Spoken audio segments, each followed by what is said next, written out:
ನಮಸ್ಕಾರ. ವಿಶೇಷ ಕಾರ್ಯಕ್ರಮಕ್ಕೆ ಸ್ವಾಗತ. ನಾನು ಪೂರ್ಣಿಮಾ. ನೋಡಿ, ಒಂದು ಕಡೆ ಕಾಂಗ್ರೆಸ್ ಪಕ್ಷದಲ್ಲಿ ಕುರ್ಚಿ ಕಾದಾಟ, ಮತ್ತೊಂದು ಕಡೆ ಸಂಪುಟ ಪುನರ್ರಚನೆಯ ವಿಚಾರ. ಪಕ್ಷದಲ್ಲಿ 108 ಸಮಸ್ಯೆಗಳಿದೆ. ಪಕ್ಷದಲ್ಲಿರುವಂತಹ ನಾಯಕರುಗಳೇ ಹೇಳ್ತಾ ಇದ್ದಾರೆ. ಸ್ವತಃ ಸಚಿವ ಸತೀಶ್ ಜಾರಕಿಹೊಳಿ ಅವರೇ ಈ ವಿಚಾರವನ್ನ ಹೇಳಿದ್ದಾರೆ. ಏನಂತ ಹೇಳಿದ್ದಾರೆ?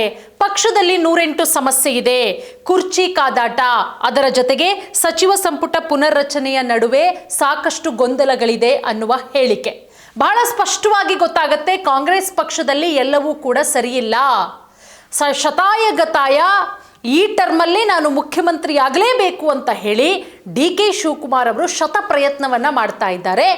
ಮತ್ತೊಂದು ಕಡೆ ಇಲ್ಲ, ಇದು ಹೆಂಗೆ 3 ವರ್ಷ ಕಂಪ್ಲೀಟ್ ಮಾಡೋದ್ನೋ ಇನ್ನು 2 ವರ್ಷ ಹಾಗೆ ಕಂಪ್ಲೀಟ್ ಮಾಡಬೇಕು ಅಂತ ಹೇಳಿ ಸಿದ್ದರಾಮಯ್ಯ ಕೂಡ ಪ್ರಯತ್ನ ಮಾಡ್ತಾ ಇದ್ದಾರೆ. ಅದೊಂದು ಕಡೆ ಆದರೆ DK ಡೆಲ್ಲಿ ಪ್ರವಾಸ ಮಾಡಿದ್ರು. ಯಾವಾಗ?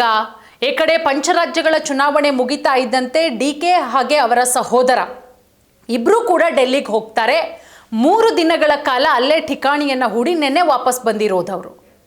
ಬರುವಾಗ DK ಶಿವಕುಮಾರ್ ಅವರಿಗೆ ಸಿಹಿ ಸುದ್ದಿ ಸಿಕ್ಕಿದೆ. ಯಾಕಂದರೆ ಮೇ 15ನೇ ತಾರೀಕು ಅವರ ಹುಟ್ಟುಹಬ್ಬ.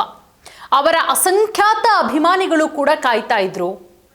ಹೊಸ ವರ್ಷಕ್ಕೆ ದೊಡ್ಡ ದೊಡ್ಡ ಫ್ಲೆಕ್ಸ್ಗಳನ್ನು ಹಾಕ್ಸೋಣ, ದೊಡ್ಡ ದೊಡ್ಡ ಬ್ಯಾನರ್ಗಳನ್ನು ಹಾಕೋಣ. ನೂತನ ಮುಖ್ಯಮಂತ್ರಿ DK ಶಿವಕುಮಾರ್ ಅವರು, DK ಶಿವಕುಮಾರ್ ಅವರಿಗೆ ಪಟ್ಟಾಭಿಷೇಕ ಅಂತ ಹೇಳಿ ದೊಡ್ಡ ದೊಡ್ಡ ಬ್ಯಾನರು ಫೋಟೋ ಹಾಕ್ಸೋದಕ್ಕೆ ರೆಡಿ ಮಾಡಿದ್ರು. ನೆನ್ನೆ DK ಏನು ಹೇಳ್ತಾರೆ? ಆ ರೀತಿ ಫ್ಲೆಕ್ಸು ಬ್ಯಾನರನ್ನು ಹಾಕ್ಸಿದ್ರೆ ನಾನೇ ಕೇಸ್ ಹಾಕ್ಸ್ಬೇಕಾಗತ್ತೆ, ಎಲ್ಲೆಂದ್ರಲ್ಲಿ ಹಾಕಂಗಿಲ್ಲ, ದುಡ್ಡು ಕೊಟ್ಟು ಬೇಕಾದ್ರೆ ಅಡ್ವರ್ಟೈಸ್ಮೆಂಟ್ ಕೊಡಿಸ್ಕೊಳ್ಳಿ ಅಂತ ಹೇಳಿದ್ರು. ಸೊ ಅದೊಂದು ಕಡೆ ಆದರೆ ಮೇ 15ನೇ ತಾರೀಕು ರಾಜ್ಯ ಕಾಂಗ್ರೆಸ್ನಲ್ಲಿ, ರಾಜ್ಯ ರಾಜಕಾರಣದಲ್ಲಿ ಒಂದಷ್ಟು ಬದಲಾವಣೆಗಳಂತೂ ಆಗತ್ತೆ. ಕೆಲವೊಂದಿಷ್ಟು ಸ್ಫೋಟಕಗಳಾಗುವಂತಹ ಸಾಧ್ಯತೆಗಳಿದೆ. ಯಾಕಂದ್ರೆ ಈಗ ಆಗ್ತಾ ಇರುವಂತಹ ಬೆಳವಣಿಗೆಯನ್ನು ಗಮನಿಸಿದ್ರೆ ಹೌದು ಅಂತ ಅನ್ಸುತ್ತೆ. ನೋಡಿ, ಶತಾಯಗತಾಯ DK ಯಾವುದೇ ಕಾರಣಕ್ಕೂ ಕೂಡ CM ಪಟ್ಟವನ್ನು ಅಷ್ಟು ಬೇಗ ಈಸಿಯಾಗಿ ಹೈಕಮಾಂಡ್ ಹೇಳಿದ ಕೂಡಲೇ ಆಯಿತು 2 ವರ್ಷ ಸಿದ್ದರಾಮಯ್ಯ ಅವರೇ ಇರಲಿ ಇನ್ನೂನು ಅಂತ ಹೇಳಿ ಬಿಟ್ಕೊಡೋ ಮಾತೇ ಇಲ್ಲ. DK ಸಾಕಷ್ಟು ಬಾರಿ ಹೇಳಿದ್ದಾರೆ, ನಾನು ರಾಜಕಾರಣವನ್ನು ಮಾಡೋದಕ್ಕೆ ಬಂದಿದ್ದೀನಿ ರಾಜಕೀಯಕ್ಕೆ ಅಂತ ಹೇಳಿ. ಹಾಗಾಗಿ ಇಲ್ಲಿ ಅವರು ರಾಜಕಾರಣ ಮಾಡಲೇಬೇಕು. ಪ್ರತಿ ಬಾರಿಯೂ ಕೂಡ ಪಕ್ಷ ಟ್ರಬಲಲ್ಲಿ ಸಿಲುಕಾಕೊಂಡಂತಹ ಸಮಯದಲ್ಲಿ, ಪ್ರತಿ ಬಾರಿಯೂ ಕೂಡ ಪಕ್ಷ ಇಕ್ಕಟ್ಟಕ್ಕೆ ಸಿಲುಕಾಕೊಂಡಂತಹ ಸಮಯದಲ್ಲಿ ಪಕ್ಷವನ್ನು ಸೇವ್ ಮಾಡೋದಕ್ಕೆ, ಪಕ್ಷವನ್ನು ಕಾಪಾಡೋದಕ್ಕೆ DK ಶಿವಕುಮಾರ್ ಅವರು ಬೇಕು. ಇದನ್ನು DK ಅಭಿಮಾನಿಗಳು ಕೇಳ್ತಾ ಇರೋದು. ರಾಜ್ಯದ ಜನ ಕೂಡ ಪ್ರಶ್ನೆ ಮಾಡ್ತಾ ಇದ್ದಾರೆ ಕಾಂಗ್ರೆಸ್ ಹೈಕಮಾಂಡನ್ನು.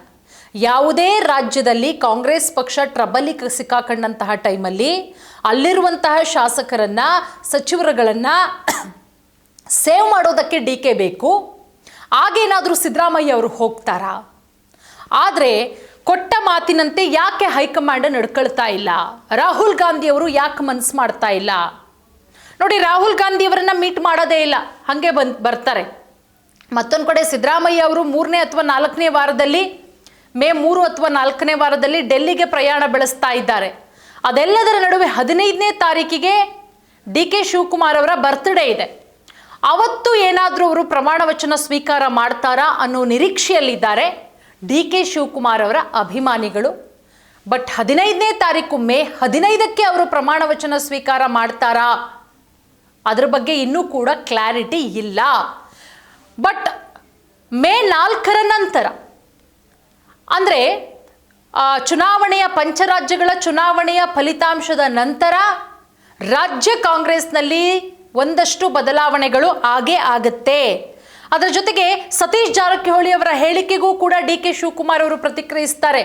ಅಂದರೆ ಪಕ್ಷದಲ್ಲಿ ಸಾವಿರಾರು ಸಮಸ್ಯೆಗಳಿದೆ, ಒಂದು ಕಡೆ ಕುರ್ಚಿ ಕಾದಾಟ, ಸಚಿವ ಸಂಪುಟ ಪುನರ್ರಚನೆಯ ಕುರಿತು ಸಾಕಷ್ಟು ಗೊಂದಲಗಳಿದೆ ಅನ್ನುವ ಹೇಳಿಕೆಗೂ ಕೂಡ CM DK ಶಿವಕುಮಾರ್ ಅವರು ಪ್ರತಿಕ್ರಿಯಿಸಿದ್ದಾರೆ. ನಮಗೆ ನಮ್ಮ ಪಕ್ಷದ ಮೇಲೆ ವಿಶ್ವಾಸವಿದೆ, ಯಾವ ಸಮಯದಲ್ಲಿ ಏನು ಮಾಡಬೇಕೋ ಅದನ್ನು ಮಾಡ್ತಾರೆ. ಹೌದು, CM DK ಶಿವಕುಮಾರ್ ಅವರೇ, ಪಕ್ಷದ ಮೇಲೆ ನಿಮಗೆ ಬಹಳಷ್ಟು ವಿಶ್ವಾಸವಿದೆ, ಬಹಳಷ್ಟು ನಿಷ್ಠಾವಂತರಾಗಿದ್ದೀರಾ. ಆ ನಿಷ್ಠೆಯನ್ನು ಪ್ರತಿ ಬಾರಿಯೂ ಕೂಡ ನೀವು ತೋರಿಸ್ತಾನೆ ಇದ್ದೀರಾ. ಪಕ್ಷ ನಿಮ್ಗೇನು ಕೊಡ್ತು? ನಿಮಗೆ ಕೊಟ್ಟ ಮಾತನ್ನ ಉಳಿಸ್ಕೊಳ್ತಾ, ಇದು ನಾವು ಕೇಳ್ತಾ ಇರೋ ಪ್ರಶ್ನೆ ಅಲ್ಲ, ನಿಮ್ಮ ಕೋಟ್ಯಾಂತರ ಅಭಿಮಾನಿಗಳು, ನಿಮ್ಮ ಫಾಲೋವರ್ಸ್ಗಳು, ನಿಮ್ಮ ಬೆಂಬಲಿಗರು ಕೇಳ್ತಾ ಇದ್ದಾರೆ. ಹಾಗಾದ್ರೆ ನಿಮಗೆ ಕೊಟ್ಟ ಮಾತನ್ನ ಯಾವಾಗ ಉಳಿಸ್ಕೊಳ್ಳುತ್ತೆ? 3 ವರ್ಷ ಆಗೋಯ್ತಲ್ಲ, 2.5 ವರ್ಷ ಅಂತ ಹೇಳಿದ್ರು, 3 ವರ್ಷನೇ ಆಗೋಯ್ತಲ್ಲ. ನಾವು ಅಭಿಮಾನಿಗಳು ಕಾಯ್ತಾ ಇದ್ದೀವಿ, ನೀವು ಆದಷ್ಟು ಬೇಗ ಪ್ರಮಾಣ ವಚನ ಸ್ವೀಕಾರ ಮಾಡಿ ಅಂತ ಹೇಳಿ ಅವರ ಅಭಿಮಾನಿಗಳು ಕೇಳ್ತಾ ಇರೋದು. ಹಾಗಾಗಿ ಒಂದಷ್ಟು ಬೆಳವಣಿಗೆಗಳಂತೂ ಆಗ್ತಾ ಇದೆ. ನೋಡೋಣ, DCM DK ಶಿವಕುಮಾರ್ ಅವರಿಗೆ ಅವರ ಮಾತಿಗೆ ಸಮ್ಮತವನ್ನು ಕೊಟ್ಟು 15ನೇ ತಾರೀಕಿಗೆ ಮೇ 15ಕ್ಕೆ ಪ್ರಮಾಣ ವಚನ ಸ್ವೀಕಾರ ಮಾಡಿದ್ರೆ ಬಹಳಷ್ಟು ಒಳ್ಳೆಯದು.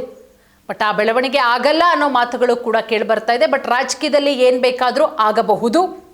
4ನೇ ತಾರೀಕಿನ ನಂತರ ಅಂತೂ ಒಂದು ದೊಡ್ಡ ಮಟ್ಟದಲ್ಲಿ ಬೆಳವಣಿಗೆ ಅಂತೂ ಆಗೇ ಆಗತ್ತೆ. ಸೊ ನೋಡೋಣ ಹೈಕಮಾಂಡು ಏನು ಸಂದೇಶವನ್ನು ಕೊಡುತ್ತೆ. ಈ ಕಡೆ ಸಿದ್ದರಾಮಯ್ಯ ಅವರು ಕೂಡ ಯಾವುದೇ ಕಾರಣಕ್ಕೂ ಅಷ್ಟು ಈಸಿಯಾಗಿ ಹೇಳ್ದಷ್ಟು ಈಸಿಯಾಗಿ ಕುರ್ಚಿ ಬಿಟ್ಕೊಡಲ್ಲ. ಸೊ ಈ ಕಡೆ DKನೂ ಕೂಡ ಅಷ್ಟೇ ಬಿಟ್ಕೊಡಲ್ಲ ಅಂತ ಹೇಳಿ ಈಸಿಯಾಗಿ ಅವರು ಕೂಡ ಬಿಡೋ ಮಗನೇ ಅಲ್ಲ ಅನ್ನೋ ಮಾತುಗಳನ್ನು ಕೂಡ ಅವ್ರು ಹೇಳಿದ್ದಾರೆ. ನಾನು ರಾಜಕೀಯ ಮಾಡಕ್ಕೆ ಬಂದಿದ್ದೀನಿ, ರಾಜಕಾರಣಕ್ಕೆ ಅಂತ ಹೇಳಿ. ಸೊ ಅದನ್ನು ಪ್ರೂವ್ ಮಾಡ್ತಾರಾ DK? ಎಲ್ಲವನ್ನ ಕೂಡ ಕಾದು ನೋಡಬೇಕಾಗತ್ತೆ.